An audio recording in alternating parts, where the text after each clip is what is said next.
यदि कोई भी ऐसी बात आपको समझ में नहीं आ रहा है तो आप कह सकता है हमारा समझ में नहीं आ रहा है, उसको फिर से क्लियर करने का कोशिश करेंगे। पिछले हफ्ता प्रकाशित दानियल का पुस्तक से कुछ बातों को हमने देखा था। ये प्रकाशित वाक्य का पुस्तक, ये 7 साल का क्लेश ये कहां से आया, ये 7 साल का, ये 7 साल कहां से आए, इसको हमने पिछले हफ्ता देखा था। क्योंकि प्रकाशित वाक्य का पुस्तक में आपको ऐसा नहीं मिलेगा कि 7 साल का क्लेश है, ऐसा नहीं मिलेगा। हाँ, लेकिन 3.5 साल का जिक्र है, 42 महीने का जिक्र है, लेकिन 7 साल का क्लेश ये कहां से आया, इसके विषय में हम दानियल का पुस्तक में से देख रहा था। तो दानियल का पुस्तक उसका 9 अध्याय में से हमने जो देखा था, दानियल 9 अध्याय में अचानक जो है एक दिन वो यिर्मयाह भविष्यवक्ता का पुस्तक को जो पढ़ रहा था, यिर्मयाह उसका 25 अध्याय 11 पद के अनुसार सारे जातियों का यह देश उजाड़ ही उजाड़ होगा, जातियां 70 वर्ष तक बाबेल के राजा के अधीन रहेगी। तो इस प्रकार से यिर्मयाह भविष्यवक्ता का पुस्तक को जो पढ़ा तो परमेश्वर के सम्मुख उपवास के साथ तो प्रार्थना करता है कि उस दिन की समाप्ति के विषय में और भी जाने। तो 9 अध्याय का 24 पद से हम देखते हैं, उससे पहले ही जिब्राइल स्वर्गदूत दानियल के पास आता है।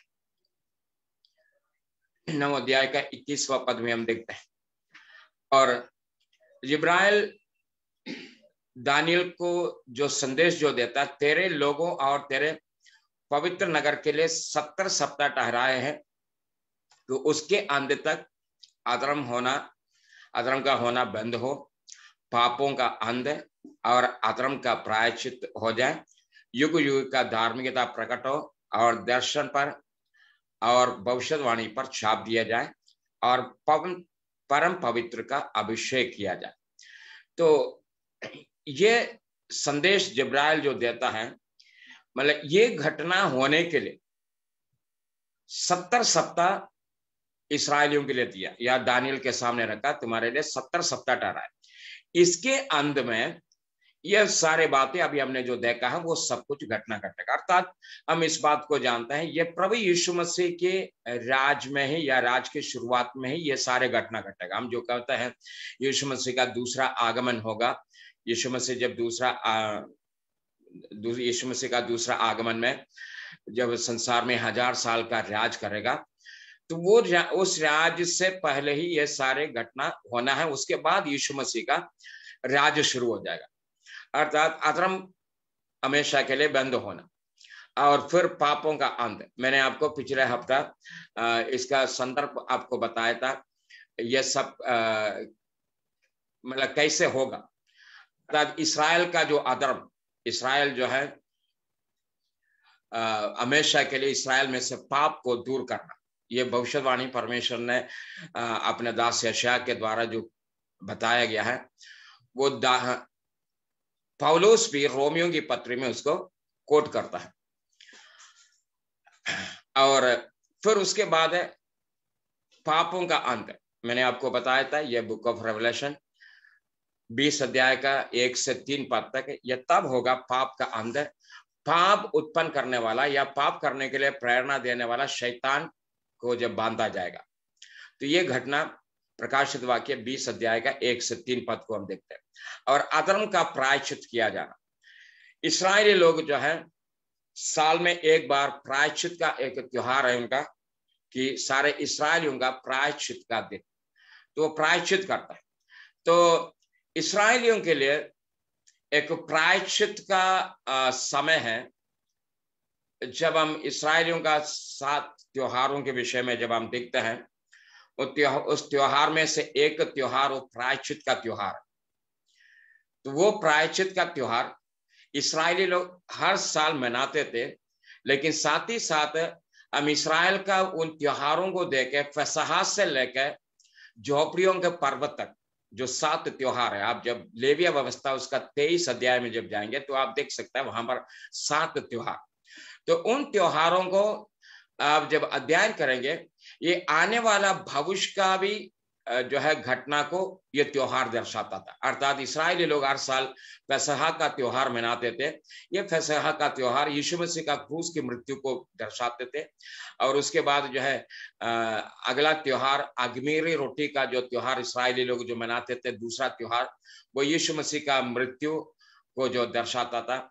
और उसके बाद जो है तीसरा त्योहार हिलाए जाने वाला भेंट के त्योहार या पहला फसल का त्योहार इस्राएली लोग जो मनाते थे, वो यीशु मसीह का पुनरुत्थान को दर्शाता है।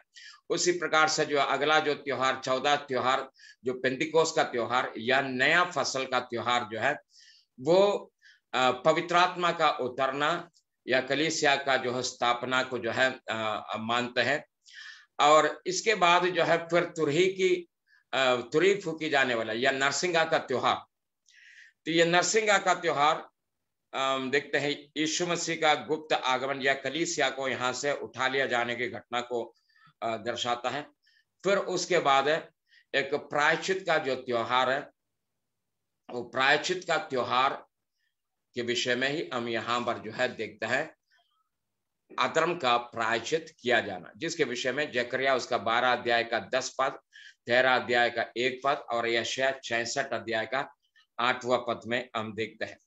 तो ये तब होगा जब प्रभु यीशु मसीह का प्रकट आगमन, अर्थात यीशु मसीह ये 7 साल का क्लेश के बाद जो बादलों में आएंगे, अपने पवित्र लोगों के साथ, स्वर्गदूतों के साथ बादलों में आएंगे श्वेत घोड़े के ऊपर सवार होकर, तो संसार का न्याय करने के लिए आएगा। तो ये वही समय है जैसा प्रकाशित वाक्य का पुस्तक 1 अध्याय उसका 8वां पद को पढ़े।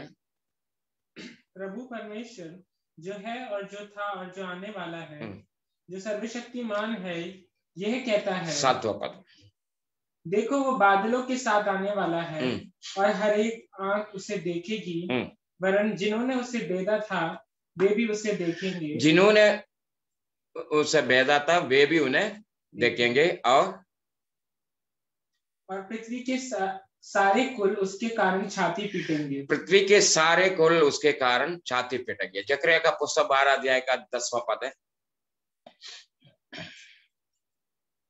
मैं दाऊद के घराने और यरूशलेम के निवासियों पर अपना अनुग्रह करने वाली और प्रार्थना सिखाने वाली आत्मा उंडेलूंगा, तब वे मुझे ताकेंगे, अर्थात जिसे उन्होंने बेधा था, और उसके लिए ऐसे रोएंगे जैसे इकलौते पुत्र के लिए रोते और पीटते हैं। देखिए, यह है प्रायश्चित, पश्चाताप का आंसू या पश्चाताप का विलाप है इस्राएलियों का।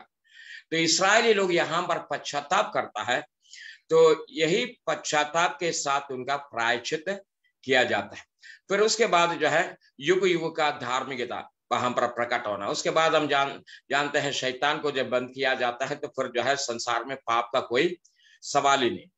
फिर दर्शन पर और भविष्यवाणी पर मोहर दिया जाना। फिर दर्शन की जरूरत नहीं है, भविष्यवाणी की भी जरूरत वहां पर नहीं है, क्योंकि जो सर्व सिद्ध है वो सामने प्रकट हुआ है, अर्थात हमारा प्रभु यीशु मसीह स्वयं संसार में मनुष्यों के मध्य में है।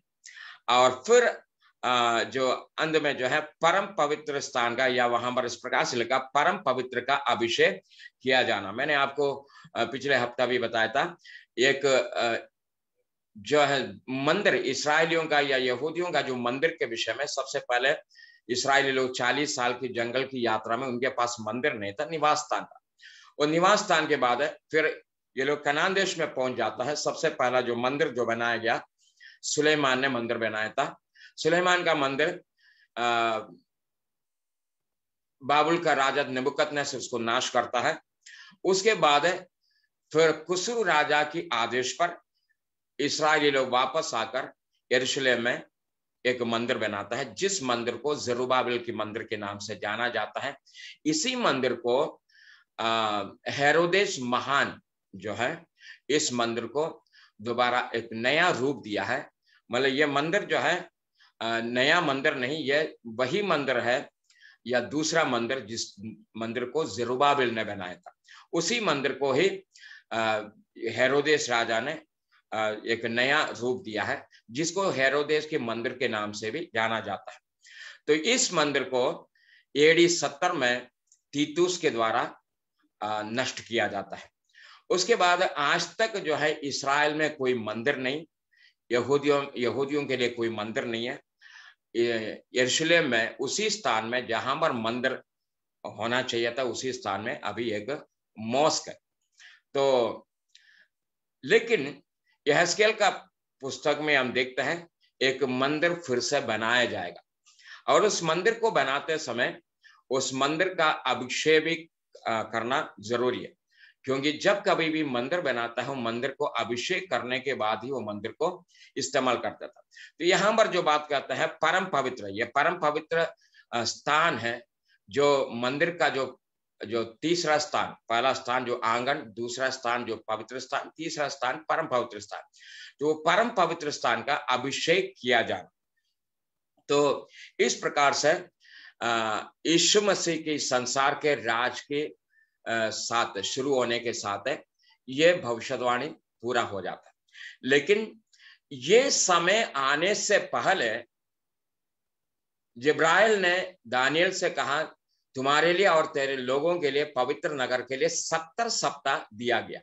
और उस 70 सप्ताह के विषय में भी मैंने आपको बताया था, उसको इसलिए मैं फिर से दोहरा रहा, यदि आपको समझ में नहीं आया तो थोड़ा सा और जो है ये क्लियर हो जाए। ये 70 सप्ताह का शुरुआत है, ये BC 445 में हुआ था, जब अर्थशस्त्र राजा ने यरूशलेम को बसाने का आज्ञा जो दिया, अर्थात नहम्याह के समय में नहम्याह से कहता है तू जाकर यरूशलेम की शहरपनाह को बना। इसी के साथ यरूशलेम को बसाने का आदेश वहां पर मिलता है। तब से लेकर करीब 49 सालों में नगर बस जाता है। लेकिन फिर आगे को हम देखते हैं, अभिषिक्त प्रधान के समय तक और 62 सप्ताह बीत जाता है। 62 सप्ताह, पहला 7 सप्ताह, फिर 62 सप्ताह। इस प्रकार से 70 सप्ताह में से 69 सप्ताह यीशु मसीह की क्रूस की मृत्यु तक हो जाता है। तो यहाँ पर यह 69 सप्ताह बीतने पर या 62 सप्ताह बीतने पर, 7 के बाद का 62 सप्ताह बीतने पर वहां पर लिखा है अभिषिक्त पुरुष काटा जाएगा या वध किया जाएगा। यह प्रभु यीशु मसीह की क्रूस की मृत्यु को दर्शाता है। लेकिन यीशु मसीह के क्रूस की मृत्यु के बाद 7 साल के बाद यह भविष्यवाणी पूरा होना चाहिए था। युग युग की धार्मिकता प्रकट होना चाहिए था, लेकिन युग युग का धार्मिकता अभी तक संसार में प्रकट नहीं हुआ। अभी भी संसार में पाप है, अधर्म है, बुराइयां, ये सब कुछ है। अभी भी भविष्यवाणियां हैं, अभी भी दर्शन है, ये सारे बात अभी भी दुनिया में। इसका मतलब वो 7 साल बीतने के बाद, यीशु मसीह के क्रूस की मृत्यु के बाद 7 साल के बाद है वो घटना नहीं हुआ। इसका मतलब वो 7 साल अभी बीता नहीं, अर्थात 1 सप्ताह अभी बीता नहीं। तो ये 7 साल या ये 70 सप्ताह को हम कैसे सालों में बदलता है, ये भी मैंने आपको बताया था। कुछ रेफरेंस जो है मैं यहाँ पर दिया है। ये 70 सप्ताह का मतलब ये 490 दिन है। 490 दिन को हम 490 वर्ष में बदलता है। अर्थात जिस दिन यरूशलेम को बसाने का आदेश दिया था, तब से लेकर 490 वर्ष के बाद इस संसार में यीशु मसीह का राज शुरू होना चाहिए था, लेकिन वो राज अभी तक शुरू नहीं हुआ। तो यीशु मसीह की क्रूस की मृत्यु जो है ये 483 साल जब हुआ, इस 490 में से 483 साल जब हुआ, तब यीशु मसीह का क्रूस की मृत्यु हुआ। तो उसके बाद 7 साल रह जाता है। ये 7 साल आखिरी 1 सप्ताह है। तो ये आखिरी 1 सप्ताह को फिर मैं यही कहना चाहता हूं, ये क्यों हम इसको साल में बदलता है, एक दिन को क्यों साल में बदलता है। यदि गिनती की पुस्तक उसका 14 अध्याय 34वां पद को जो पढ़ेंगे, मैं इस बात को फिर रिपीट करना चाहता हूं। भविष्यवक्ता का एक दिन या भविष्यवाणी का एक दिन बाकी साधारण लोगों के लिए एक वर्ष है। भविष्यवक्ता का एक दिन साधारण लोगों का एक वर्ष है। कुछ उदाहरण जो है, गिनती का पुस्तक उसका 14 अध्याय का 34 पद, जितने दिन तुम उस देश का भेद लेते रहे, अर्थात 40 दिन, उसको पढ़ेंगे हम। जितने दिन तक तुम उस देश का भेद लेते रहे अर्थात 40 दिन, उनकी गिनती के अनुसार दिन पीछे एक वर्ष, अर्थात 40 वर्ष तक तुम अपने अधर्म का दंड उठाए रहोगे। देखिए, यह हमारे इसराइलियों को जो है 40 साल जंगल में जो फिरना पड़ा, उसका एक कारण यहां पर बताता है। जितना दिन वहां पर भेद लिया, मतलब इसराइली लोग जो है, इसराइलियों को ये मूसा के समय में मूसा ने जो है कुछ लोगों को भेजा था कनान देश में जाकर उसका भेद लेके आ। तो भेद लेने के लिए वो लोग जो गया था, उसके लिए जितना दिन लगा था वो 40 दिन था। तो वो 40 दिन यहां पर कहता है वो तुम्हारे लिए 40 वर्षों में होगा। इसका मतलब अपने अधर्म का दंड उतना ही दिन तुम्हें उठाना पड़ेगा। और यहेजकेल का पुस्तक उसका 4 अध्याय का 5 और 6 पद को जो पढ़ेंगे, यहेजकेल उसका 4 अध्याय का 5 और 6 पद। मैंने उनके अधर्म के वर्षों के लिए तुल्य तेरे लिए दिन ठहराए हैं। मैंने उनके अधर्म के वर्षों के तुल्य तेरे लिए दिन ठहराया है। और अर्थात 390 दिन, उतने दिन तक तू इस्राएल के घराने के अधर्म का भार सहता रहा। देखिए, हम इस बात को जानता है, परमेश्वर ने जो है यहेजकेल से कहा था तू अपनी एक करवट पर जो है 390 दिन तक लेटा रहना और दूसरी करवट में 40 दिन तक लेटा रहना। लेकिन परमेश्वर ने कहा ये दिन जो है इसराइलियों के लिए वर्ष होगा। तो इस प्रकार से जरा म्यूट करेंगे उसको। इस प्रकार से मतलब हम इस बात को कहना चाहते हैं, तो इसराइलियों के लिए जो 70 सप्ताह जो दिया था, अर्थात 490 दिन, वो 490 दिन का मतलब 490 वर्ष। तो 490 वर्ष में से 483 वर्ष यीशु मसीह की क्रूस की मृत्यु तक पूरा हो जाता है। फिर एक सप्ताह जो बाकी रह गया, उस एक सप्ताह के विषय में फिर हम दानियल का पुस्तक उसका 27वां पद को जो पढ़ेंगे, और वह प्रधान एक सप्ताह के लिए बहुतों के संग दृढ़ वाचा बांधेंगे। दानियल का पुस्तक 9 अध्याय का 27वां पद। दानियल 9 अध्याय का 27वां पद को। प्रधान एक सप्ताह के लिए बहुतों के साथ दृढ़ वाचा बांधेगा, परंतु आधे ही सप्ताह के बीतने पर वह मेल बलि और अन्य बलि को बंद करेगा और कंगूरे पर उजाड़ने वाली घृणित वस्तु। तो देखिए, ये एक सप्ताह जो है वही एक सप्ताह है जो 70 सप्ताह में से जो रह गया था, और यही एक सप्ताह जिसमें 7 दिन है, उस 7 दिनों में से 7 दिनों को हम वर्षों में बदलता है। तो यही 7 वर्ष है जो प्रकाशित वाक्य का पुस्तक 6 अध्याय से लेकर 19 अध्याय तक पाया जाने वाला 7 साल का क्लेश और महाक्लेश जिसको हम कहते हैं।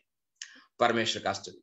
तो इसको समझने के लिए जो है इस चार्ट को जो है आप देख सकते हैं, ये किस प्रकार से वो 70 सप्ताह पूरा हो जाता है। यहाँ पर आप देखिए जो क्रूस जो देख रहे हैं, ये क्रूस ये यहाँ तक AD 30, यहाँ पर यीशु मसीह का क्रूस की मृत्यु होता है, तो मतलब 483 साल यहाँ पर पूरा हो जाता है। और उसके बाद फिर आगे का ये जो भाग जो आप जो देख रहे हैं, नीचे लिखा है gap between the 69th and 70th week है। तो ये दोनों के बीच में जो गैप है, इसको हम अनुग्रह का युग कहते हैं या कलीसिया का युग कहते हैं। तो ये कलीसिया का युग जिस दिन समाप्त हो जाएगा, ये परमेश्वर की जो योजना था, एक गुप्त योजना था जिसको पौलुस भेद भी कहता है। एक भेद कलीसिया के लिए कहता है, वो एक भेद है जो यहां तक दानियल तक को भी इसके विषय में कोई जानकारी नहीं था। कलीसिया के विषय में पुराना नियम का कोई भी भविष्यवक्ता को नया नियम का कलीसिया के विषय में कोई भी जानकारी नहीं था। ये परमेश्वर का एक गुप्त योजना था। जो भेद के रूप में परमेश्वर रखा। लेकिन यीशु मसीह की क्रूस की मृत्यु से लेकर वो 7 साल जो बाकी रह गया था उसको आगे हटाकर उसके बीच में एक अनुग्रह का युग जोड़ा, जिसमें हम और आप यीशु मसीह की अनुग्रह से उद्धार पाया है या उस कलीसिया का भाग बन गया। तो लेकिन जिस दिन ये कलीसिया का समय समाप्त हो जाएगा, वो 70 सप्ताह में से जो 17वां सप्ताह जो रह गया या 7 साल आखिरी जो रह गया, वो यहाँ से फिर शुरू हो जाएगा। तो ये एक दूसरा एक और चार्ट है, इसको भी आप समझ सकते हैं। मतलब इसको मैं विस्तार से अभी इस समय नहीं कहेंगे, लेकिन इस चार्ट को आप बाद में जो है समझने का कोशिश करें तो आपको आसानी से यह समझ में आएगा ये 7 साल कहाँ से आया। तो अभी हम प्रकाशित वाक्य का पुस्तक 6वां अध्याय में आएंगे। 6वां अध्याय का पहला पद जब पढ़ेंगे, मैं चाहूंगा उसको पढ़। मैंने देखा कि मेमने ने उन 7 मोहरों में से एक को खोला और उन चारों प्राणियों में से एक का गर्जन का शब्द सुना। चारों प्राणियों में से एक प्राणी, मैं आपको बताए थे, ये 4 प्राणी का मतलब सिंहासन के चारों ओर जो 4 प्राणी है, जिसका 4 अलग अलग मुंह है। एक जो है 4 प्राणी, एक सिंह के समान है, एक बैल के समान, एक मनुष्य के समान, एक उकाब के समान, 4 प्राणी। उसमें से एक प्राणी का गर्जन सुना तब एक श्वेत घोड़ा प्रकट हो जाता है। तो प्रकाशित वाक्य का पुस्तक में यहाँ पर हम करीब 4 घोड़ों को देखते हैं। उसमें से एक श्वेत है और दूसरा लाल, फिर काला और एक पीला। ये 4 घोड़ा प्रकट होता है 4 मोहर खुलते से।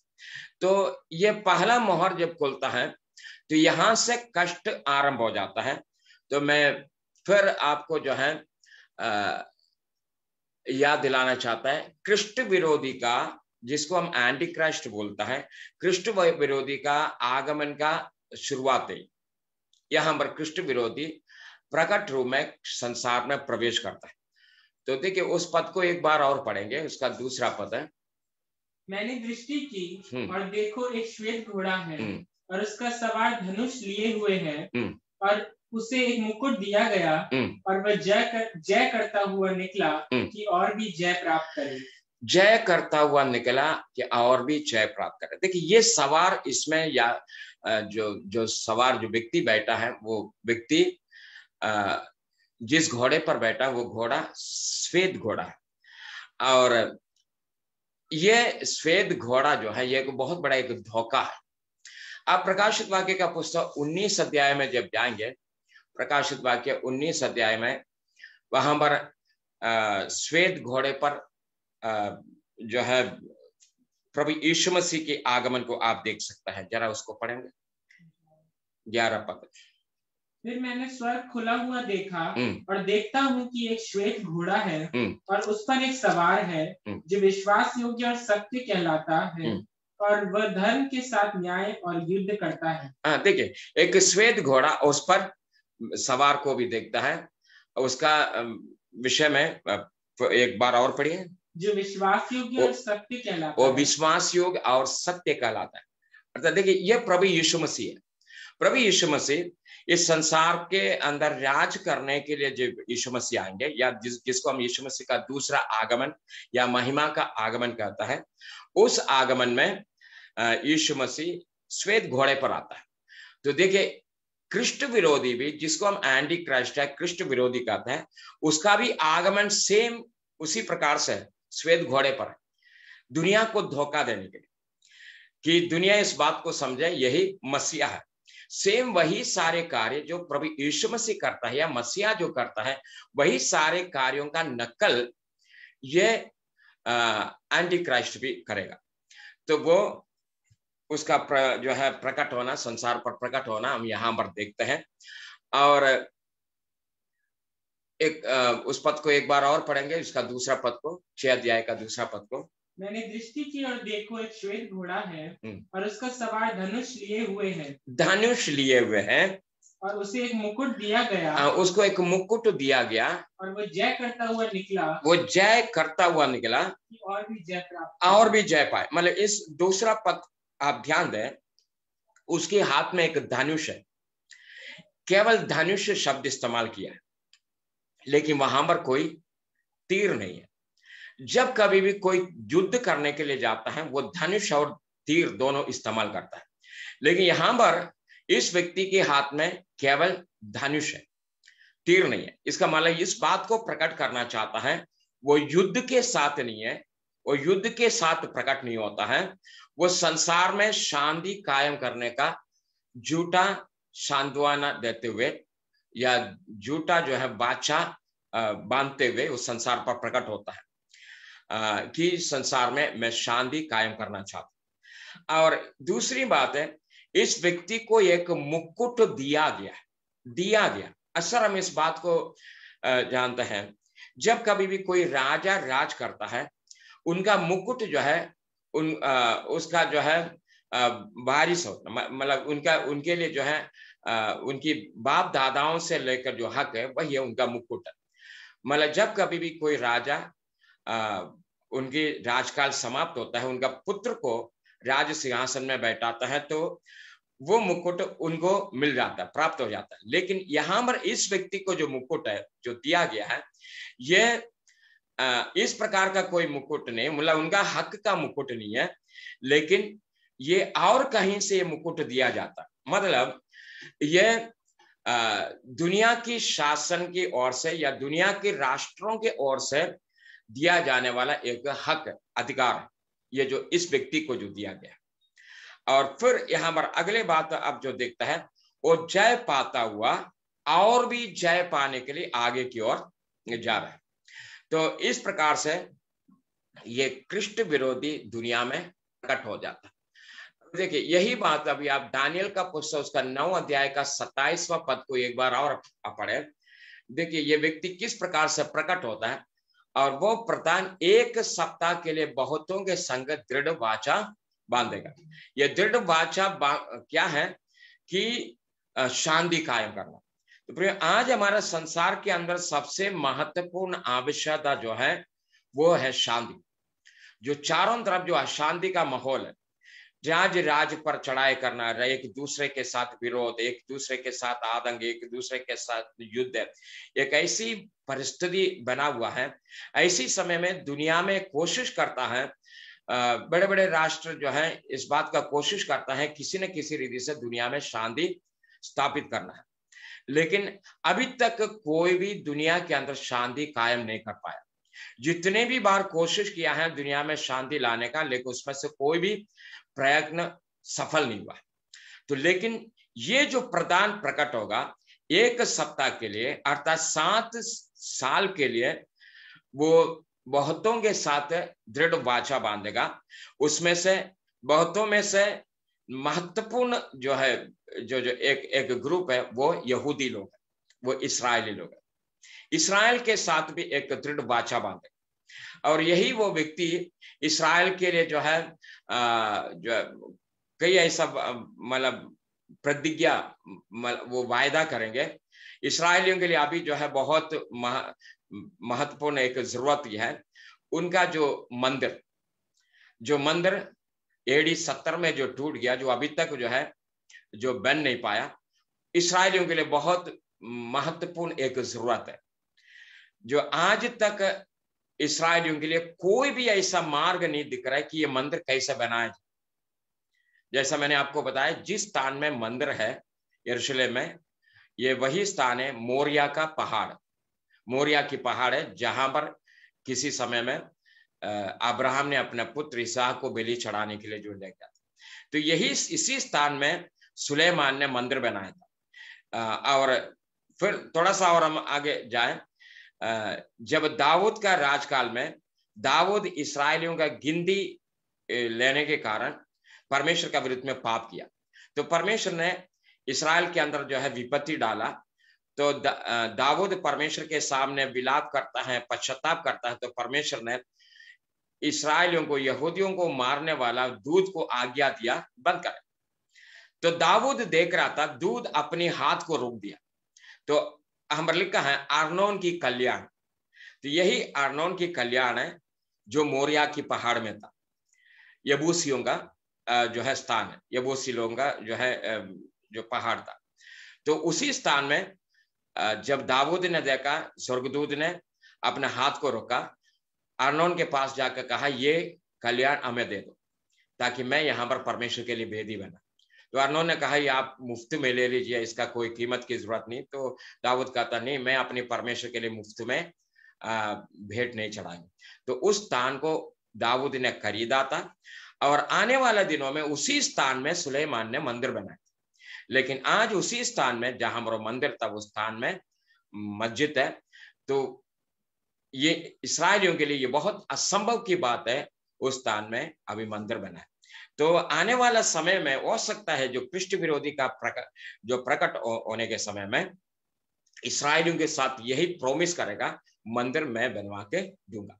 इस प्रकार से इस्राएलियों के साथ एक वाचा बांधता है, दृढ़ वाचा, शांति की जो वाचा बांधता है। लेकिन यहां पर हम देखते हैं परंतु आधा सप्ताह के बीतने पर वो मेलवेली और अन्नबलि को बंद करेगा और कंगूरे पर उजाड़ने वाला घृणित वस्तु दिखाई देंगे और नीचे से तनी हुई बातों के अंत तक परमेश्वर का क्रोध उजाड़ने वाले पर पड़ा रहेगा। तो यहां पर ये कृष्ण विरोधी प्रकट हो जाता है या वो शासक प्रकट हो जाता है। और इसके प्रकट होने के विषय में हम थिस्सलुनीके के पत्र में पौलुस का जो है वचन को देखें, ये किस प्रकार से प्रकट होता है। दूसरा थिस्सलुनीके उसका 2 अध्याय का 3 से 10 पद को जो पढ़ेंगे, दूसरा थिस्सलुनीके 2 अध्याय का 3 से 10 पद, पौलुस इस शासक के विषय में या इस प्रधान के विषय में क्या कहता है, जरा पढ़ेंगे। इसी रीति से किसी के धोखे में ना आना, क्योंकि वह दिन ना आएगा जब तक धर्म का त्याग ना हो ले और वो पाप का पुरुष अर्थात विनाश का पुत्र प्रकट ना हो, जो विरोध करता है और हर एक से जो ईश्वर या पूज्य कहलाता है अपने आप को बड़ा ठहराता है, यहाँ तक कि वो परमेश्वर के मंदिर में बैठकर अपने आप को ईश्वर ठहराता है। क्योंकि तुम्हें स्मरण नहीं कि जब मैं तुम्हारे यहाँ था तो तुमसे ये बातें कहा करता था। तुम उस वस्तु को जानते हो जो उसे भी रोक रहा है कि वो अपने ही समय में प्रकट हो। देखिए यहाँ पर पौलुस कहता है तुम उस वस्तु को जानते हो जो उसको अभी प्रकट होने के लिए उसको रोकता है। अर्थात कृष्ण विरोधी आज तक संसार में प्रकट नहीं हुआ। ये बात हम प्रभु के लोगों को जानने की जरूरत है। आज तक यदि कोई भी इस बात को कहता है कृष्ण विरोधी का राज शुरू हो गया, कृष्ण विरोधी आ गया, परमेश्वर का वचन कहता है तब तक कृष्ण विरोधी नहीं आएगा, उसको आने के लिए रुकने वाला वस्तु रास्ता से नहीं हटेगा। अर्थात रुकने वाला वस्तु और कोई नहीं, वो पवित्र आत्मा है। पवित्र आत्मा तब तक संसार में उसको रोकते रहेंगे जब तक कलीसिया संसार में। पवित्र आत्मा यहां से तब हटेगा जिस दिन कलीसिया यहां से ऊपर उठा लिया जाएगा। अर्थात प्रभु यीशु मसीह का गुप्त आगमन के समय में कलीसिया जब यहां से ऊपर उठा लिया जाएगा तो उस दिन पवित्र आत्मा भी यहां से चले जाएगा। तो जब पवित्र आत्मा यहां से चले जाएगा तब ये अधर्म का पुरुष या एंटी क्राइस्ट दुनिया के अंदर प्रकट हो जाएगा। अभी हम इस कृष्ण विरोधी के विषय में या उस एंटी क्राइस्ट के विषय में बाइबल क्या क्या बताता है, उसको क्या क्या नाम दिया है, यदि आप देखें तो सबसे पहले इसको बताता है वो द मैन ऑफ सिन। आप दूसरा थिस्सलुनीके 2 अध्याय का 3 से 8 जब पढ़ेंगे, एक बार और पढ़ें। इसी रीति से किसी के धोखे में ना आना, क्योंकि वो दिन ना आएगा जब तक धर्म का त्याग ना हो ले और पाप का पुरुष। देखिए पाप का पुरुष है, इसको पहला जो नाम दिया गया है एंटी क्राइस्ट को, पौलुस अपनी पत्री में क्या नाम दिया गया है, पाप का पुरुष। और उसके बाद फिर आगे अर्थात विनाश का पुत्र। दूसरा नाम है विनाश का पुत्र, सन ऑफ परडिशन। और तीसरा नाम है, और आगे पढ़ी, ना हो जो विरोध करता है और हर एक से जो ईश्वर या पूज्य कहलाता है अपने आप को बड़ा ठहराता है, यहाँ तक कि वो परमेश्वर के मंदिर में बैठकर अपने आप को ईश्वर ठहराता है। क्या तुम्हें स्मरण नहीं? तो देखिए ये अगला जो है जो नाम है जो विकेट मैन, मतलब वो दुष्ट है। और चौथा नाम है एंटी क्राइस्ट। मैं आपको शायद पहले भी आपको बताया, मुझे लग रहा शायद मैं बता चुका। प्रकाशित वाक्य का पुस्तक के अंदर कहीं पर भी एक जगह भी आप एंटी क्राइस्ट का नाम नहीं देख सकता। कहीं पर भी एंटी क्राइस्ट का कोई नाम आया नहीं। लेकिन ये एंटी क्राइस्ट नाम यदि बाइबल के अंदर है, केवल एकमात्र पुस्तक है, वो है पहला यूहन्ना उसका 2 अध्याय 18 पद। पहला यूहन्ना 2 अध्याय का 18 पद। लड़कों, ये अंतिम समय है और जैसे तुमने सुना है कि मसीह का विरोधी आने वाला, मसीह का विरोधी एंटी क्राइस्ट है, मसीह विरोधी। और उसका 5वां नाम प्रकाशित वाक्य उसका 13 अध्याय का पहला और दूसरा पद में देखते हैं, पशु। तो ये अलग अलग नाम इस व्यक्ति को दिया गया। सबसे पहला वो पाप का पुरुष है और विनाश का पुत्र है, वो दुष्ट है और मसीह का विरोधी है और पशु है। इस प्रकार से इनको अलग अलग नाम से जाना जाता है। और तीसरा पद में जब आएंगे, जब उसने दूसरी मोहर खोली तो मैंने दूसरे प्राणी को ये कहते सुना, फिर एक और घोड़ा निकला जो लाल रंग का था। उसके सवार को यह अधिकार दिया गया कि पृथ्वी पर से मेल उठा ले। देखिए, अभी ये पहला जो घोड़ा जो है सफेद घोड़ा हमने देखा, वो सफेद घोड़ा है, वो शांति का प्रोमिस के साथ प्रकट हो जाता है, लेकिन बहुत जल्दी ही वो शांति समाप्त हो जाता है। वो लाल घोड़ा प्रकट होता है। ये लाल घोड़ा जो है यह युद्ध को दर्शाता है। ठीक है, यदि हम थोड़ा सा यीशु मसीह की वचन की ओर हम जाएं, प्रभु यीशु मसीह ने इस विषय में, आने वाला विनाश के विषय में क्या वचन दिया था, ये क्या प्रकाशित वाक्य का पुस्तक 6 अध्याय के साथ क्या वो मेल खा सकता है। अब मत्ती रसूल समाचार 24 अध्याय का 4 पद से पढ़ेंगे। यीशु ने उनको उत्तर दिया, सावधान रहो, कोई तुम्हें ना भरमाने पाए, क्योंकि बहुत से ऐसे होंगे जो मेरे नाम से आकर कहेंगे मैं मसीह हूँ, और बहुतों को भरमाएंगे। तुम लड़ाइयों और लड़ाइयों की चर्चा सुनोगे। देखिए, यीशु मसीह चेलों के साथ जो बातचीत करते समय आने वाला उस दिन के विषय में पहले से यीशु मसीह ने भविष्यवाणी किया था। यदि आप 24 अध्याय में आप ध्यान से पढ़ें, यहाँ पर यीशु मसीह चेलों का 3 सवाल का जवाब देता है। ये 3 सवाल क्या है? 24 अध्याय का पहला पद से पढ़े। जब यीशु मंदिर से निकलकर जा रहा था तो उसके चेले उसको मंदिर की रचना दिखाने के लिए उसके पास आए। उसने उनसे कहा, तुम ये सब देख रहे हो ना?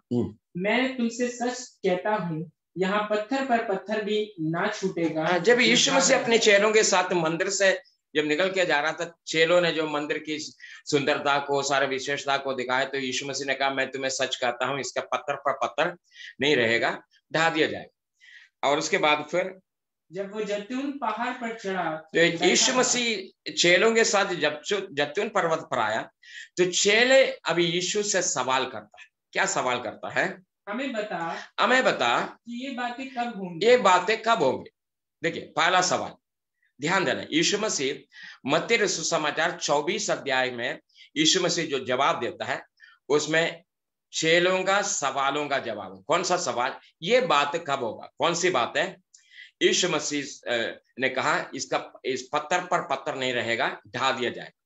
तो यीशु मसीह 24 अध्याय में पहला उत्तर उसको देता है, ये मंदिर कब ढा दिया जाएगा। उसके बाद अगला सवाल, तेरे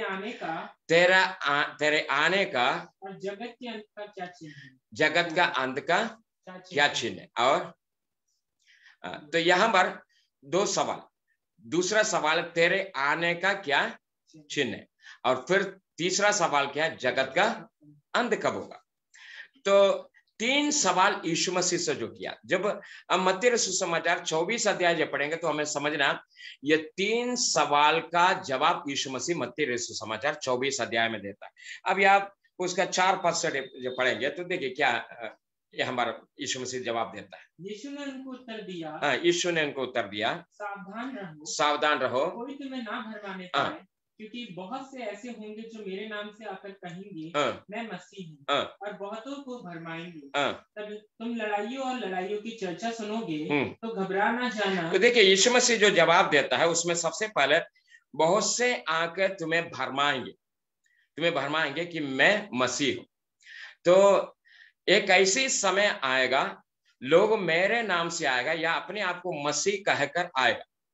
तो यही हम प्रकाशित वाक्य का पुस्तक उसका 6 अध्याय पहला पद से हम जो देखता है, जो श्वेत घोड़े के पर बैठ के जो व्यक्ति आता है वो यहां तक अपने आप को विशेषकर यहूदियों के लिए इस बात को प्रकट करना चाहेगा, मैं तुम्हारा मसीहा।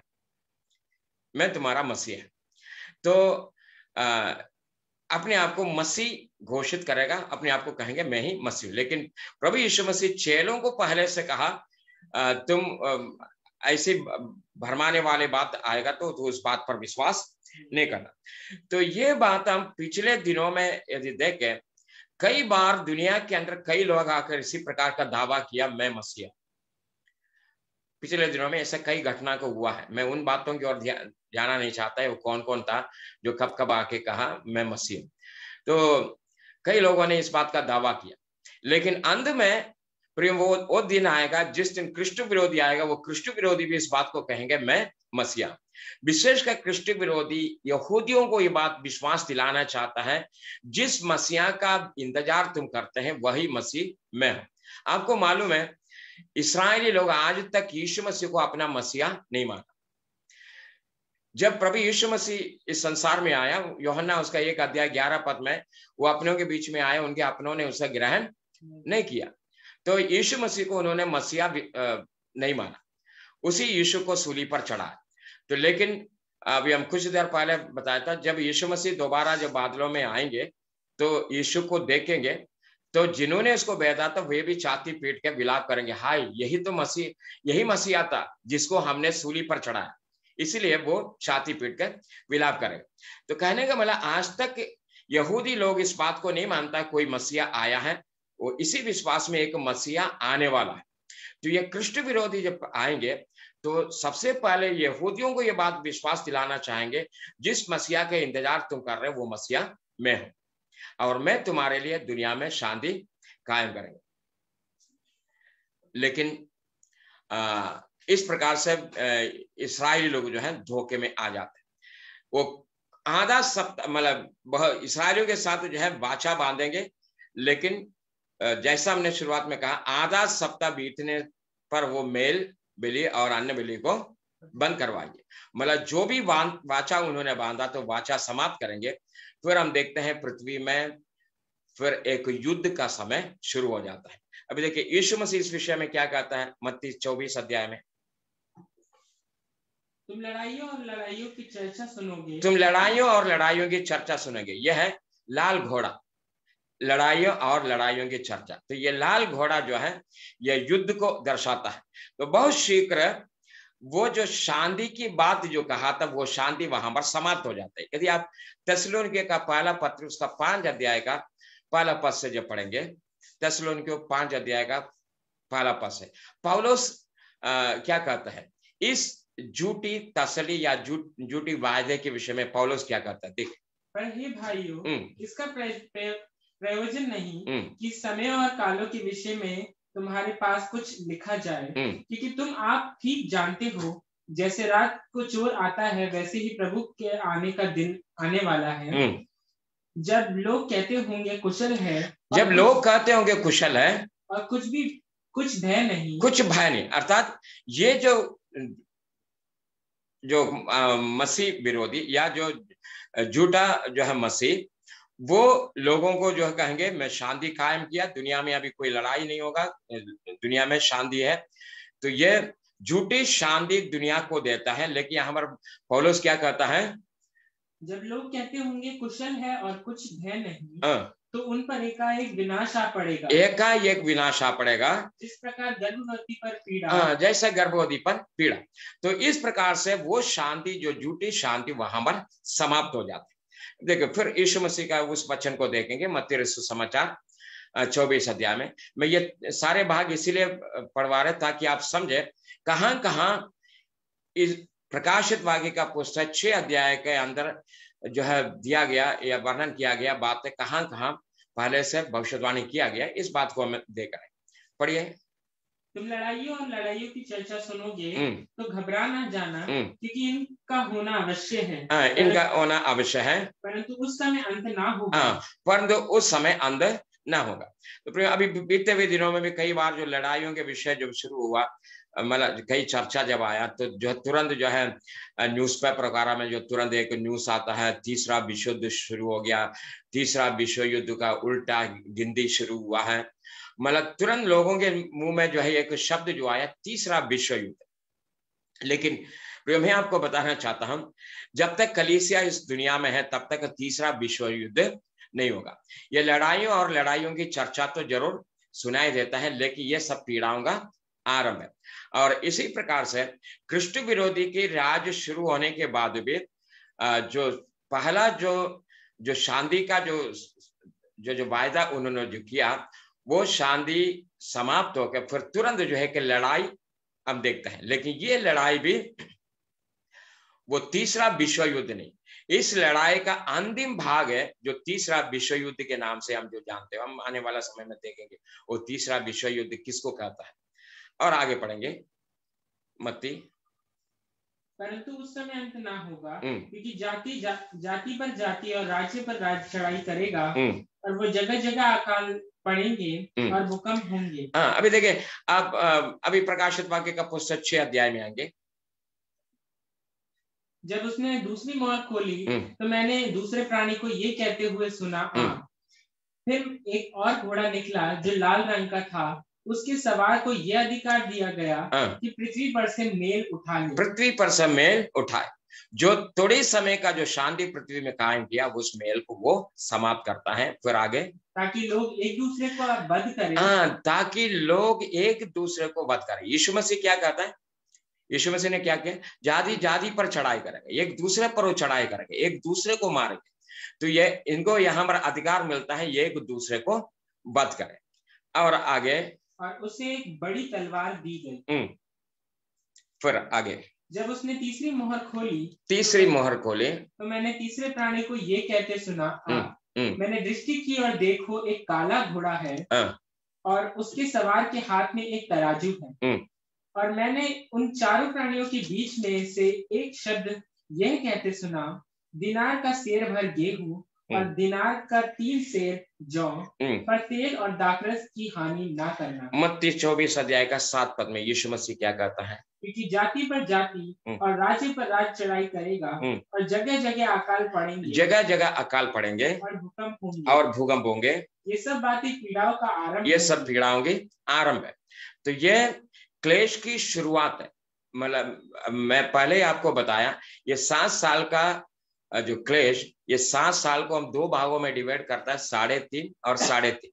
तो ये 3.5 साल का पहला जो क्लेश का समय, इसको हम क्लेश की समय कहता है।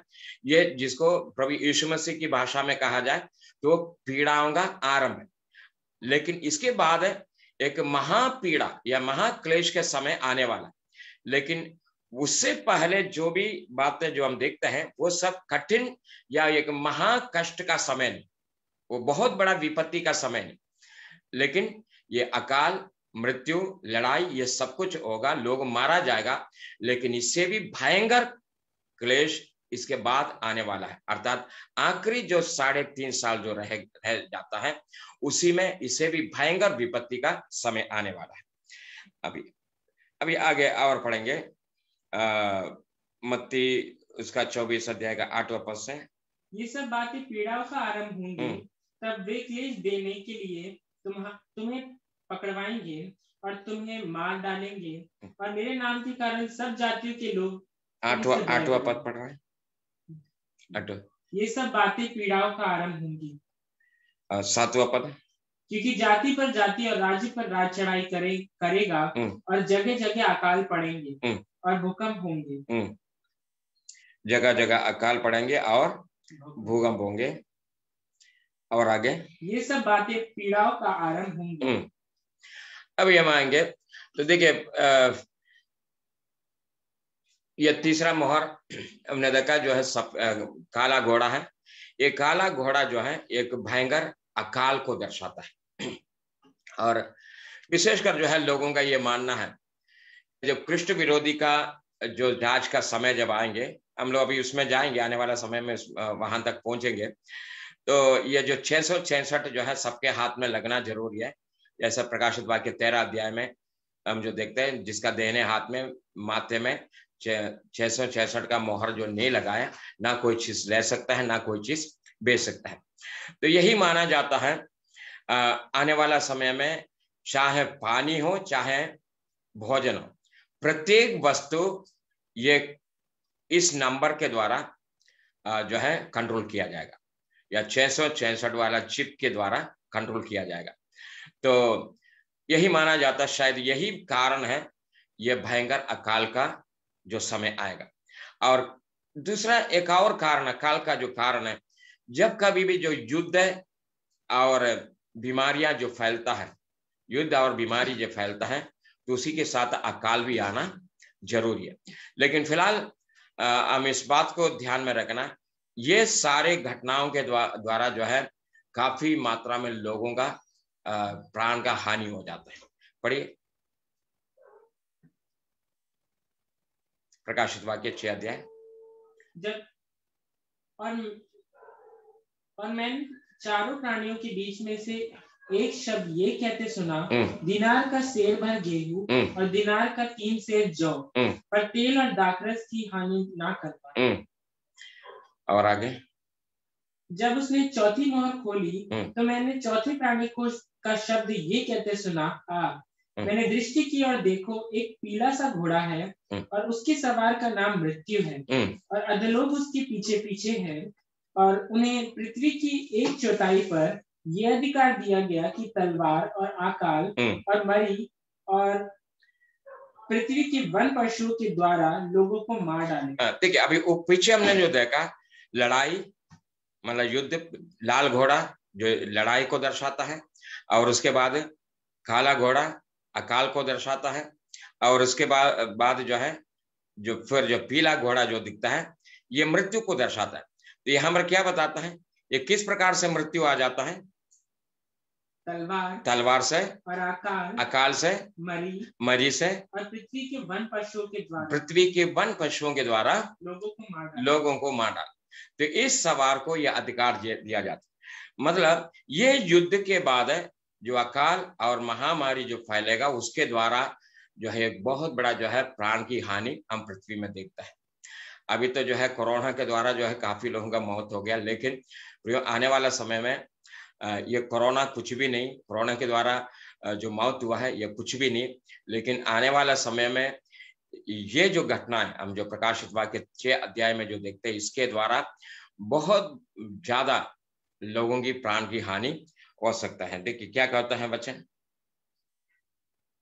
और उन्हें पृथ्वी की 1/4 पर यह अधिकार दिया गया, 1/4 पर यह अधिकार दिया गया कि तलवार और अकाल, देखिए अब मतलब पृथ्वी के अंदर रहने वाला 4 लोगों में से 4 में से 1 का मृत्यु होना है। अभी आप जरा कैलकुलेट कर सकता है इस महामारी अकाल और युद्ध के द्वारा कितना लोगों की मौत हो जाएगा।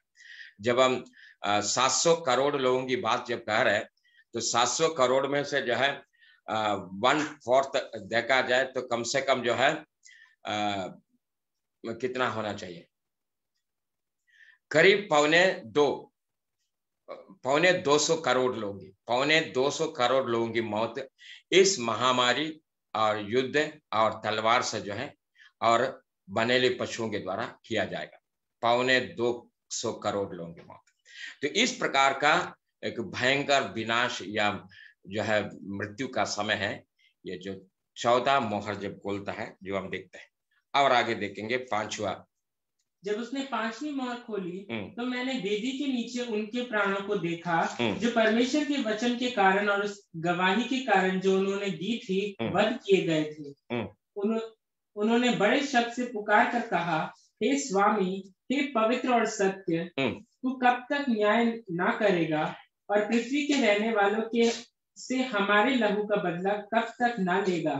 देखिए यहाँ पर कुछ आत्माओं को देखते हैं वेदी के नीचे। अभी सवाल यह है, ये वेदी कहां पर, कौन सा वेदी? जब हम वेदी की बात करता है तो वेदी पुराना नियम में निवास स्थान के अंदर हम वेदी देखते हैं, मूसा के द्वारा जो बनाया गया वेदी, जो पीतल का वेदी के नाम से जो जानता है। और उसके बाद सुलेमान के समय में सुलेमान ने भी वेदी बनाया। और जब कभी भी मंदिर बनाया जाता है उस मंदिर में एक वेदी, लेकिन आज हम जानते हैं वो मंदिर समाप्त हो गया है। और लेकिन यहां पर हम जो देखते हैं वेदी, ये वेदी पृथ्वी का वेदी नहीं, ठीक है? क्योंकि ये वेदी के नीचे जो लोग खड़े हैं, जिनकी आत्मा है, वो क्या कहते हैं? हे स्वामी, हे पवित्र और सत्य, ये पवित्र और सत्य है, तू कब तक न्याय ना करेगा? तू कब तक न्याय नहीं करेगा? पृथ्वी के रहने वालों से, हमारे पृथ्वी के रहने वालों से। इसका मतलब अभी ये लोग पृथ्वी पर नहीं है, ठीक है? ये पृथ्वी से अलग किसी स्थान में है, वहां से न्याय मांगो। पृथ्वी की रहने वालों से हमारे लहू का बदला, हमारा लहू की बदला कब तक ना लेगा? कब तक ना लेगा? अभी सवाल ये, पांचवा जो है मोहर जब खोलते समय जो यूहन्ना जो देखता है, जो कुछ मारे गए लोगों का आत्मा, ये शहीद लोग, ये शहीद। अभी सवाल यह है, ये कौन है ये शहीद? यदि हम परमेश्वर के वचन के अंदर देखा जाए, पुराना नियम से लेकर जो है काफी ऐसा लोग है जिनको जो प्रभु के नाम के निमित्त या परमेश्वर के नाम के निमित्त या पवित्र वचन के कारण या व्यवस्था के कारण जो मारा गया है। यदि आप इब्रानियों के पत्र उसका 11 अध्याय में आएंगे, इब्रानियों के पत्र उसका 11 अध्याय का आखिरी 5 पदों को जो पढ़ेंगे, स्त्रियों ने अपने मरे हुए को फिर जीवित पाया, कितने तो मार खाते खाते मर गए, कितने तो मार खाते खाते मर गए और छुटकारा नहीं चाहा, इसलिए कि उत्तम पुनरुत्थान के भागी हैं। उत्तम पुनरुत्थान की भागी। ये पुराना नियम की घटना है, ये नया नियम के विश्वासियों के बारे में नहीं कहता है, ये पुराना नियम के विश्वासियों के लिए, यहूदियों के लिए, इसराइलियों के लिए जो कहा गया। यहाँ तक हम कई भविष्यवक्ताओं के बारे में देखते हैं। भविष्यवक्ता लोग जो है वो परमेश्वर का संदेश लाने के कारण, वचन सुनाने के कारण वो मारा गया, उनको पथरवा करके मारा है, और जो है आरे से चीरा गया है। और यहाँ तक हम यिर्मयाह को देखते हैं, यिर्मयाह को भी मारने के लिए जो है कुएं में डाला था, कई बार कुएं में डाला है, और कई प्रकार से यिर्मयाह को सताया था, और इसी प्रकार से कई भविष्यवक्ताओं को सताया। यहाँ तक यीशु मसीह भी यरूशलेम को देखकर जो है विलाप करते हैं और कहते हैं भविष्यवक्ताओं को मारने वाला, भविष्यवक्ताओं को सताने वाला तू। तो कई भविष्यवक्ताओं को उन्होंने सताया था, मार डाला, कई प्रभु के भक्तों को उन्होंने मार डाला। यहाँ तक एलिया के समय में एलिया जो है परमेश्वर से कहता है देखो मैं अकेले रह गया, बाकी सबको उन्होंने मार डाला। तो लेकिन परमेश्वर कहता नहीं, अभी भी मैं 7,000 लोगों को मैं बचा कर रखा, जो मेरा भाई मानने वाला 7,000 लोग अभी भी हैं इस्राएल के अंदर। तो ये उस समय की बात है, आहाब राजा के समय इजबेल जब अस्त्रोत देवी बाल देवता की उपासना ना करने वाले लोगों को मरवाते थे।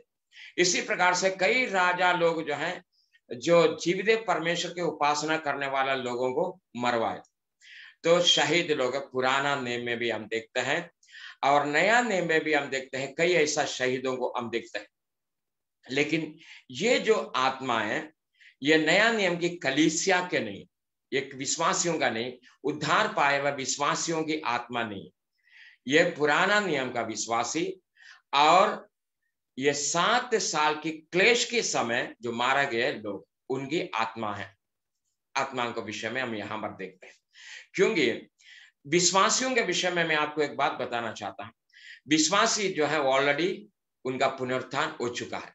यीशु मसीह की गुप्त आगमन में कलीसिया यहाँ पर ऊपर उठा लिया जाते समय ऑलरेडी विश्वासी लोग जो है जो मर चुका है उनका पुनरुत्थान हो गया है।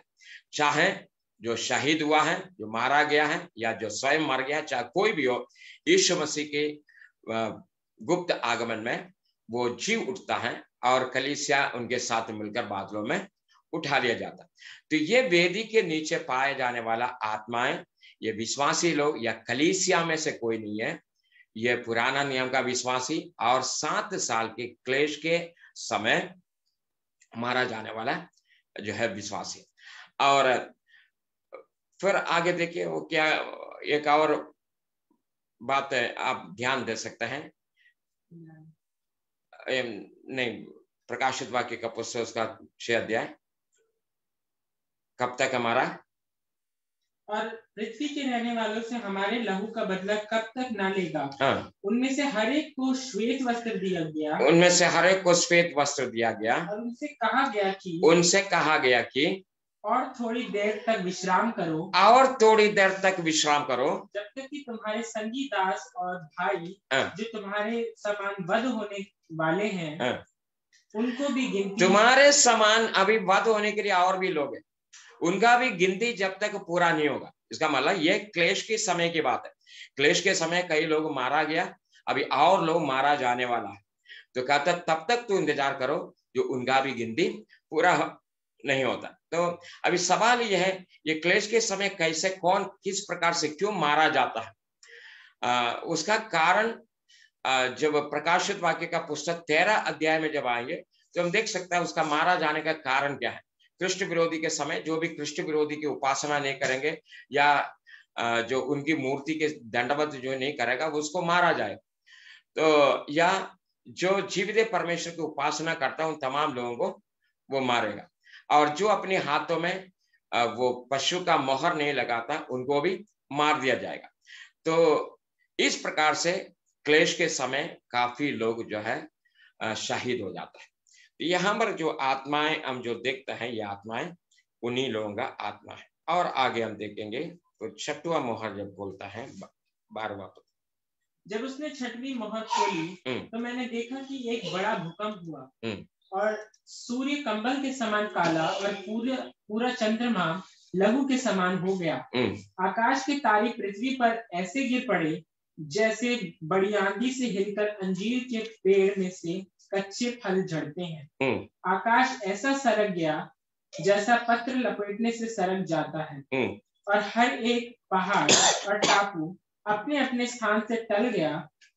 तब पृथ्वी के राजा और प्रधान और सरदार और धनवान और सामर्थी लोग और हर एक दास और हर एक स्वतंत्र पहाड़ों की खोहों में और चट्टानों में जा छिपे, और पहाड़ों और चट्टानों से कहने लगे, हम पर गिर पड़ो और हमें उसके मुंह से जो सिंहासन पर बैठा है और मेमने के प्रकोप से बचा लो, क्योंकि उनके प्रकोप का भयानक दिन आ पहुंचा है। अब कौन ठहर सकता है। अभी जब 6वां मोहर जब खोलता है तो यहाँ पर हम देखते हैं पूरा पृथ्वी और जो है सारे आकाश के अंदर एक हलचल हो जाता है। जब प्रभु यीशु मसीह जब मत्ती उसका 24 अध्याय में जब आते हैं, इसके विषय में प्रभु यीशु मसीह ने पहले जो है भविष्यवाणी जो किया है, आकाश की शक्तियां हिलाए जाएंगे तो पृथ्वी पर रहने वाले जो है भयभीत हो जाएंगे। अभी क्या होने वाला है, तो चाहे वो आकाश हो चाहे वो पृथ्वी हो, ये दोनों स्थान में जो है हलचल मच जाता है और बहुत बड़ा डिस्टर्बेंस हो जाता है। और पृथ्वी पर जो घटना जो घटता है वो है भयंकर भूकंप। और देखिए उसका 12 पद को देखिए क्या कहा। जब उसने 6वीं मोहर खोली तो मैंने देखा कि एक बड़ा भूकंप हुआ और सूर्य कंबल के समान काला और पूरा चंद्रमा लहू के समान हो गया। आकाश के तारे पृथ्वी पर ऐसे गिर पड़े जैसे बड़ी आंधी से हिलकर अंजीर के पेड़ में से कच्चे फल झड़ते हैं। आकाश ऐसा सरक गया जैसे पत्र लपेटने से सरक जाता है, और हर एक पहाड़ और टापू अपने अपने स्थान से टल गया। तब पृथ्वी के राजा और प्रधान और सरदार और धनवान और सामर्थी लोग, तो एक भयंकर भूकंप हो जाता है। और उसी के साथ जो है फिर हम आकाश के अंदर देखते हैं सूर्य जो है कंबल के समान काला हो जाता है, चंद्रमा जो है लहू के समान हो जाता है। तो इसी प्रकार से एक भयंकर हलचल चाहे वो पृथ्वी पर हो चाहे वो आसमान में हो जाता है। मत्ती सुसमाचार उसका 24 अध्याय में उसका 16 पद से पढ़ेंगे। तब जो यहूदिया में हो वे पहाड़ों पर भाग जाएं, जो छत पर हो वह अपने घर में से सामान लेने को ना उतरे, और जो खेत में हो वो अपना कपड़ा लेने को पीछे ना लौटे। उन दिनों में जो गर्भवती और दूध पिलाती होंगी उनके लिए हाय हाय। प्रार्थना किया करो कि तुम्हें जाड़े में या सर्द के दिन भागना ना पड़े, क्योंकि उस समय ऐसा भारी क्लेश होगा जैसा जगत के आरंभ से लेके अब तक नहीं हुआ, ऐसा क्लेश होने वाला है और ना कभी होगा, अभी ना होगा। इस प्रकार से एक भयंकर कष्ट का समय ये छठवां मोहर के साथ पृथ्वी पर आने वाला है। तो इस घटना के साथ पृथ्वी की प्रधान, हाकिम, राजा, धनवान, कंगाल, ज्ञानी, अज्ञानी, प्रत्येक जन पहाड़ों में जाकर अपने आप को पहाड़ों से कहते हमारे ऊपर गिर पड़, क्योंकि वो विपत्ति जो उस समय जो पृथ्वी पर जो आ रहे हैं, पृथ्वी के रहने वाला प्रत्येक लोगों के लिए वो सहने से बाहर। इस प्रकार से हम देखते हैं जब प्रभु यीशु मसीह या मेमना पुस्तक का 6 मोहर खोलता है, मोहर खोलने तक ये सारी घटनाएं पृथ्वी के अंदर हो जाते हैं। तो मैंने शुरुआत में आपको बताया इसका जो शुरुआत जो है कृष्ण विरोधी का पृथ्वी पर प्रकट होने का समय से लेकर शुरू हो जाता है और छठवां मोहर तक जो है मोहर पृथ्वी के अंदर, चाहे पृथ्वी चाहे आसमान के अंदर बहुत बड़ा जो है हलचल के साथ जो है समाप्त हो जाता है। अभी हम 7वां मोहर को जब हम देखते हैं, ये 7वां मोहर खोलने का जो है घटना हम प्रकाशित वाक्य का पुस्तक 8 अध्याय में देखते हैं। प्रकाशित वाक्य का पुस्तक 8 अध्याय में वो 7वां मोहर खोलता है। पढ़िए 8 अध्याय का पहला पद। जब उसने 7वीं मोहर खोली, 7वां मोहर खोल, देखिए 6वां मोहर प्रकाशित वाक्य 6 अध्याय में खोलता है और 7वां मोहर प्रकाशित वाक्य का पुस्तक 8 अध्याय में खोलता है। तो ये दोनों के बीच में एक अंतराल हम देखते हैं, वो है 7 अध्याय। तो ये 7 अध्याय की घटना हम देखेंगे, उसको विस्तार से जो है मैं अगले हफ्ता आपको बताएंगे, लेकिन फिलहाल आप उसको पढ़ेंगे 7 अध्याय का पहला पद से। इसके बाद मैंने पृथ्वी के चारों कोनों पर 4 स्वर्गदूत खड़े देखे। वे पृथ्वी को की चारों हवाओं को थामे हुए थे, ताकि पृथ्वी या समुद्र या किसी पेड़ पर हवा ना चले। फिर मैंने एक और स्वर्गदूत को जीवते परमेश्वर का मोहर लिए हुए पूरब से ऊपर की ओर आते देखा।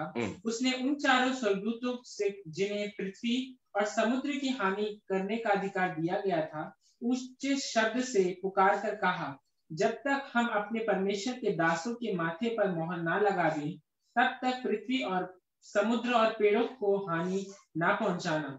जिन पर मोहर दी गई मैंने उनकी गिनती सुनी, अर्थात इस्राएल की संतान के सब गोत्रों में से 1,44,000 पर मोहर दी गई। बस अभी हम आगे जाने से पहले में अभी थोड़ा सा समय हमारे सामने है, करीब 6 मिनट बाकी है। मैं ये 6 मिनट आपको देना चाहता है। कोई भी ऐसी बात आपके मन में कोई सवाल हो, ये 6 अध्याय में से कोई भी ऐसी बात है जो आपको समझ में नहीं आए या पूछना चाहता है, क्लियर करना चाहता है, आप पूछ सकते हैं। चाहे वो दानियल का पुस्तक में से हो, चाहे प्रकाशित वाक्य का पुस्तक 6 अध्याय में से।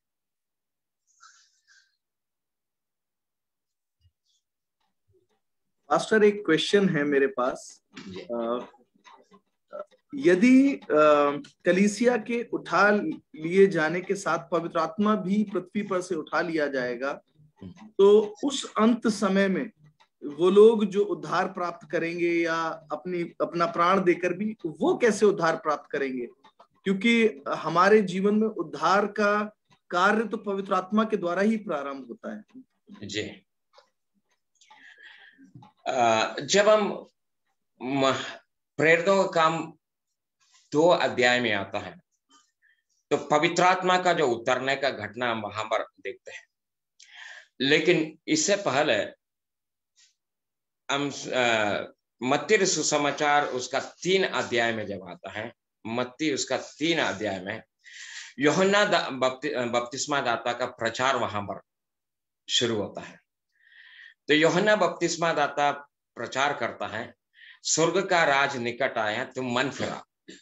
तो वहां पर आप देखते हैं भीड़ जो है यूहन्ना बपतिस्मा दाता के पास आता है उन दिनों में पवित्र आत्मा संसार में नहीं उतरा था।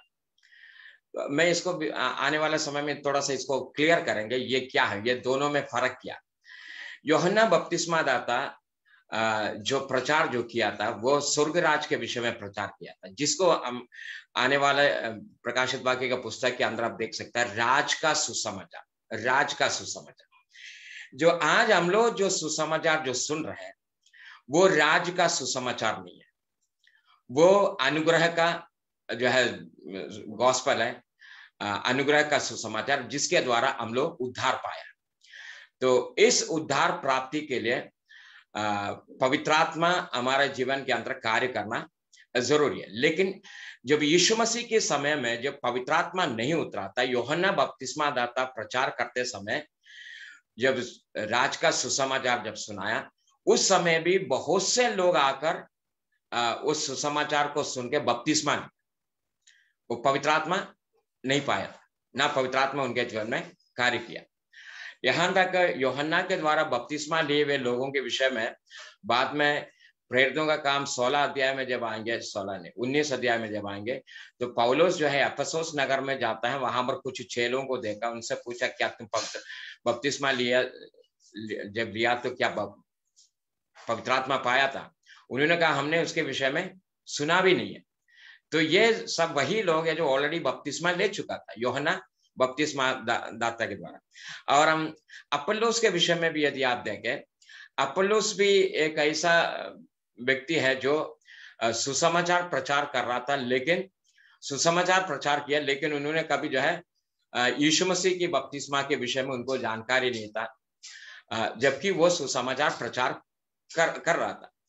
और उस समय काफी ऐसा लोग था जो यूहन्ना बपतिस्मा दाता के द्वारा जो बपतिस्मा पाया और गॉस्पल सुना। देखिए गॉस्पल को आप ध्यान देना, यूहन्ना बपतिस्मा दाता जो गॉस्पल सुनाया वो गॉस्पल अलग था। वो चेलों को यीशु मसीह ने कहा था जाकर सारे जगत के लोगों को सुसमाचार सुनाओ, उन्होंने पिता पुत्र पवित्र आत्मा के नाम से बपतिस्मा दो। तो वो कौन सा गॉस्पल था? यीशु मसीह हमारे लिए मारा गया, गाड़ा गया, तीसरा दिन मर्दों में से जी उठा, यीशु मसीह के द्वारा ही पाप क्षमा है, आकाश के नीचे लोगों के मध्य में लोग दूसरा कोई नाम नहीं दिया गया है कि मनुष्य उद्धार पाए। तो ये गॉस्पल जो चेलों को जो दिया गया, लेकिन उससे पहले ही एक बार प्रभु यीशु मसीह चेलों को भेजा था सुसमाचार सुनाने के लिए 70 लोगों को, लेकिन वो सुसमाचार सुनाने के लिए जो भेजा था वो गॉस्पल नहीं था, जो गॉस्पल यीशु मसीह की मृत्यु और पुनरुत्थान के बाद जो है चेलों को जो दिया गया था। ये दोनों में फर्क है। तो जो कलीसिया यहां से उठा लिया जाने के बाद जो गॉस्पल सुनाया जाएगा वो गॉस्पल राज का सुसमाचार कहा जाता है, राज का सुसमाचार, जो यहूदियों के लिए, विशेषकर यहूदियों के लिए। और उन दिनों में यहूदियों के द्वारा भी जब अन्य जातियों को भी सुसमाचार सुनाएंगे तो वे लोग भी उस सुसमाचार को सुनकर यीशु मसीह पर विश्वास करेंगे, लेकिन वो विश्वास या वो उद्धार कभी भी उनको कलीसिया में शामिल नहीं कराएंगे। उस समय जो उद्धार पाने वाला लोग है कभी भी यीशु मसीह की दुल्हन नहीं है, दुल्हन में शामिल नहीं हो सकता, और दुल्हन से अलग है। तो यह है इन दोनों में फर्क।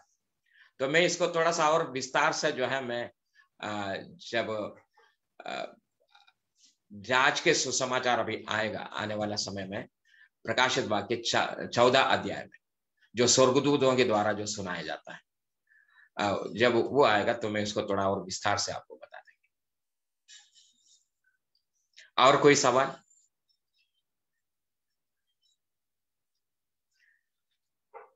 यदि और कोई सवाल नहीं है तो मैं सोचता हूं अगले हफ्ता जो है हम प्रकाशित वाक्य 7 अध्याय को पढ़ेंगे। तो प्रकाशित वाक्य 7 अध्याय में इस्राएल में से 1,44,000 लोगों का 44,000 लोगों पर मोहर लगाने के विषय में है। तो मैं चाहूंगा आप इसको जरूर पढ़ें, 7 अध्याय को जरूर पढ़ें, और जितनी बार जो पढ़ा है उसको एक बार और आप बाद में जो है इसके ऊपर विचार करें। कोई भी बात आपको समझ में नहीं आए, क्योंकि प्रकाशित वाक्य का पुस्तक है, दानियल का पुस्तक है। जैसा अभी मैं इससे पहले जो है कुछ चार्ट जो आपको जो दिखाया था, ये जो चीज है आज तक जो है, अभी भी मैं कई लोगों से जो है मैं पूछता, जबकि पिछले कई सालों से मैं इसी के ऊपर जो है मैं स्टडी दिया है, अभी भी काफी लोग हैं जो इस चार्ट को समझ नहीं पाता है। तो ये बहुत मुश्किल है, इसको समझना थोड़ा सा मुश्किल है। तो इसी प्रकार से कोई भी ऐसी बात आपको समझ में नहीं आ रहा तो आप जो है जरूर बता सकता है, तो इसको मैं दोबारा फिर समझाने का कोशिश करेंगे। और इसके बाद जो है ये जो चार्ट है, चार्ट भी जो प्रकाशित वाक्य का पुस्तक और दानियल का पुस्तक को समझने के लिए, उस टाइमलाइन को समझने के लिए बहुत अच्छा एक चार्ट है। ये दानियल का पुस्तक 2 अध्याय से लेकर प्रकाशित वाक्य का पुस्तक 19 अध्याय तक का सारे घटना को समझने के लिए बहुत अच्छा एक चार्ट है। लेकिन इसको आप ध्यान से आप देखिए और कोशिश करें तो जरूर आप ये दोनों पुस्तक के अंदर का जो टाइमलाइन है उसको आप समझ सकते हैं। यदि समझ में नहीं आ रहा तो आप जरूर जो है पूछ सकते हैं, सवाल कर सकते हैं।